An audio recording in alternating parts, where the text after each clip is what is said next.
Polda Metro Jaya terus mengusut kasus dugaan pemerasan pimpinan KPK terhadap ex-Menteri Pertanian Syahrul Yassin Limpo.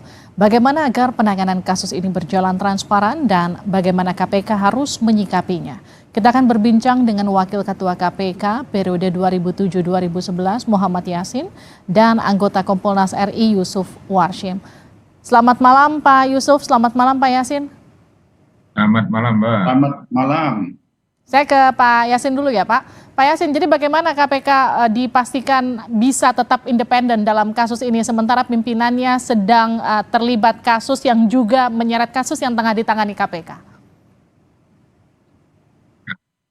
Justru itu yang menjadi permasalahan yang dihadapi sekarang, maksudnya yang permasalahan yang sekarang terjadi di dalam penanganan kasus Syahrul Yassin Limpo ini, karena yang menandatangani misalnya penangkapan itu Pak Firly, diduga adalah Pak FB Firly Bahuri. Nah, ini potensi konflik kepentingan sebagaimana diatur dalam pasal 421 di KUHP itu tidak bisa. Orang yang sedang posisinya itu kan sama itu, paralel bahwa kasus ini sedang ditangani oleh dua penegak hukum. Kasusnya adalah Pak Firly ini ya sudah dinyatakan tersangkanya, tidak disebut namanya di dalam informasi yang berkembang yang disampaikan oleh pihak Polda Metro Jaya. Itu sehingga ini tidak bisa nanti kalau ini kan ada upaya memaksa dan ada konflik kepentingan yang sedang menangani kasus yang artinya yang berhubungan dekat dengan dugaan pemerasan yang dilakukan oleh Firly menangani SJL yang sedang ditangani oleh KPK. Ya. Pimpinan ya untuk sementara dia off dulu kalau memang. Jadi seharusnya dinonaktifkan begitu? Seharusnya dinonaktifkan. Tapi Dewasnya anteng-anteng aja Pak. Dan Polda Metro Jaya harus segera menyebutkan namanya siapa itu tersangka. Kalau pimpinan kan ada 5 orang di situ. Ada ketua dan 4 wakil ketua. Sehingga biar clear, karena penggeledahannya juga di rumahnya FB, di kantornya FB, ya berarti kan penggeledahannya sudah dilakukan di kantornya YSL dan di kantornya YSL, ya kan? Terus kemudian Polda Metro Jaya menetapkan tersangka dugaan pemerasan yang dilakukan oleh FB. Ini apa yang saya sampaikan tadi salah ya. Jadi artinya ini kedudukan posisi dari perkara yang ditangani oleh kedua penegak hukum itu sama, sehingga yang satunya mestinya tidak harus menangani kasus itu, misalnya menandatangani surat penangkapan itu kan masih Pak FB. Nah, ini tidak bisa pimpinan lain, dia off dulu karena akan timbul apa yang disebut dengan konflik kepentingan atau konflik of interest. Nah, ini aturan hukumnya tidak boleh orang yang sedang berperkara menangani suatu perkara yang erat kaitannya dengan perkara yang dituduhkan kepada dia sebagai adanya dugaan pemerasan kepada FB. Itu Mbak. Saya ke Pak Yusuf. Pak Yusuf, kalau pimpinan KPK berulang kali dilaporkan ke polisi, misalnya terakhir soal bocornya dokumen kasus korupsi di Kementerian SDM, ada juga soal pemberhentian Brigjen Endar, tapi kemudian nggak jelas penuntasannya. Tapi bagaimana kemudian agar kasus ini tuntas di kepolisian? Masih bisa nggak tuntas?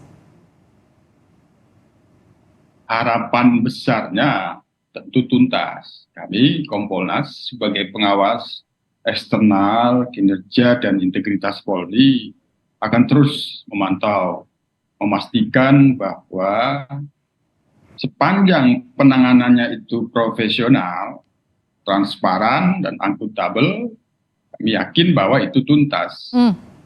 Sepanjang pemantauan Kompolnas saat ini, terutama soal dugaan pemerasan, ini kita hormati kan dalam proses tahap penyidikan ya. Tentu apapun isu yang beredar di publik, semuanya itu kita kembalikan kepada penyidik untuk bisa menjawabnya. Tentu menjawabnya secara profesional, berdasarkan bukti-bukti yang telah didapatkan dan dikumpulkan.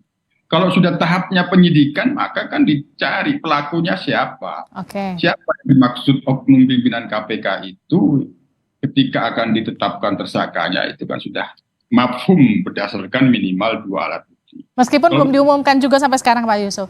Ya kalau memang sudah lengkap minimal 2 alat buktinya, ya nanti kita dorong saja segera diberikan kepastian hukum untuk ditetapkan siapa tersangkanya. Pak Yusuf, ini kan sampai kemudian ada asumsi FB ini begitu licin. Ada nggak hubungannya FB yang purnawirawan Polri kemudian berpengaruh terhadap penyidikan di kepolisian? Kalau itu begini ya, itu kan soal spekulasi, licin atau tidak, yang berbicara itu kan standar hukum. Nah, ada juga standar etik. Tapi di KPK itu kan mengandung rezim etik, ada dewas, itu kita hormati, itu kita serahkan kepada dewas. Soal penanganan kasus ini, kami sudah memantau, ini Kapolri kan sudah memberikan atensi, dan itu jelas arahannya, dilakukan secara cermat dan kehati-hatian. Cermat dan kehati-hatian itu ya standarnya ya profesionalisme. Jadi dengan profesionalisme ada semacam katakanlah omongan di publik itu, wah ini Pak Kapoldanya kan dulu pernah ada sedikit banyak atau sedikit punya gesekan dengan yang diadukan, katakan itu. Ya itu kan persoalan di KPK. Ini sekarang kan penanganannya di Polri, maka semua hal itu harus bisa dilepaskan. Oleh karena itulah sekali lagi ini kami menuntut profesionalismenya. Malah kan kami sendiri sudah pernah bersaran di publik, tapi karena sudah menjadi atensi Pak Kapolri, tentu itu sama saja. Saran kami kan kemarin disupervisi Bareskrim, malah kalau bisa diambil alih Bareskrim, karena KPK dan Polri ini kan setara dan sederajat, di antara salah satunya tidak ada yang superior. Jadi kalau itu kalau itu yang diadukan itu pimpinan, ya sepatutnya memang Bareskrim lah. Tapi karena ini sudah di atensi Kapolri, kami kira koordinasi Kapolda dengan Kapolri sudah berjalan dengan baik.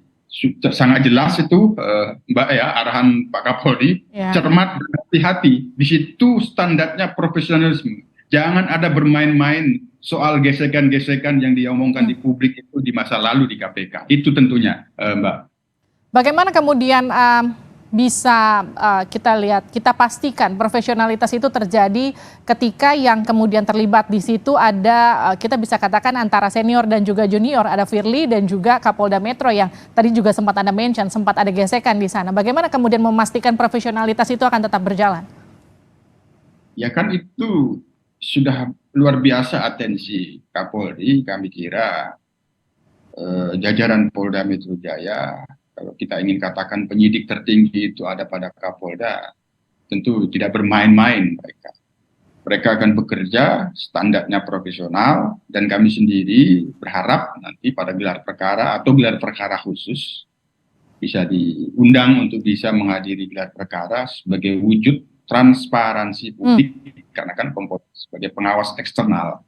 Dan perkembangan apapun tentu kemarin-kemarin kan selalu diupdate itu ya. Kita berharap dalam waktu secepatnya, kalau memang sudah lengkap minimal 2 alat buktinya itu ya segera saja diumumkan begitu ya Pak Yusuf ya? Nggak usah ditunggu-tunggu ya? Betul. Supaya jangan lagi ditunggu-tunggu, ini profesional atau enggak, ini ada permainan atau enggak. Kalau memang sudah lengkap 2 minimal alat bukti, diumumkan saja. Paling tidak akan segera menetapkan tersangka dalam waktu dekat nih, kira-kira seperti itu. Oke, Pak Yasin. Kalau kita lihat kan sampai sekarang kasus bergulir ramai di ruang publik, tapi Dewas KPK masih diam-diam aja. Pak Firly masih belum juga dinonaktifkan. Apa yang kemudian seharusnya dilakukan Dewas? Harusnya Dewas itu sudah dari awalnya itu memeriksa kasus ini semenjak beredarnya foto pertemuan antara FB dengan SYL itu di lapangan olahraga itu. Nah, cara menguji atau menganalisisnya apakah pertemuan itu dilakukan sebelum kasus Syahrul Yassin Limpo ditangani KPK atau belum. Kalau sudah ditangani, walaupun itu adalah di pengaduan masyarakat bersama-sama dengan tim penyelidik, maka itu sudah ditangani oleh KPK kasus Jadi itu memang harus diproses dengan tidak hanya delik pemerasan, tapi juga pertemuan itu pun sudah dilarang, yaitu pasal 36 Undang-Undang KPK, yaitu 19 tahun 2019 Yungto pasal 65 yang pidananya adalah 5 tahun apabila menghadapi dengan seseorang yang tersangka atau yang kasusnya sedang ditangani oleh KPK. Sedang ditangani oleh KPK itu kami memperoleh informasi bahwa itu sejak tahun 2021. Laporan negara oleh bidang penyelidikan itu sudah bersama-sama dengan Dumas itu di tahun itu. Kalau pertemuannya misalnya diasumsikan tahun 2022 itu Polda sudah bisa itu memulai untuk melakukan pemeriksaannya, memanggil FB itu untuk segera diperiksa, kemudian juga secara paralel untuk menemukan bukti pelanggaran hukum atas dugaan pemerasan itu, gitu Mbak. Oke, jadi memang sudah seharusnya Dewas juga mengambil sikap untuk tegas dan juga memang pihak penyidik juga jika memang sudah ada 2 alat bukti dan juga mencukupi untuk ditetapkan sebagai tersangka, sebaiknya juga segera diumumkan agar kegaduhan ini setidaknya bisa sedikit berkurang. Terima kasih Pak.